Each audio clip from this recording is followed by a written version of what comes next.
Okay, so we're going to continue mixing this until it's well mixed. Thank you. Okay, let's stop. Now we're going to add the egg, so let's crack the egg in.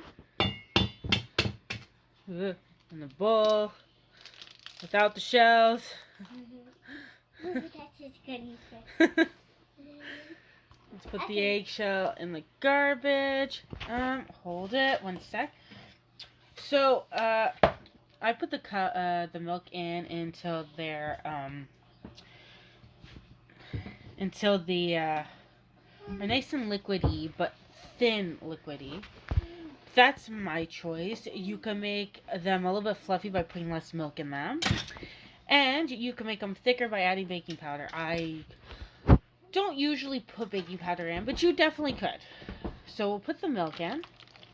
Put the milk in. I'm gonna need more than this for sure. Now we're gonna add the rest of our milk. Now I like them nice and thin, so let's mix this up.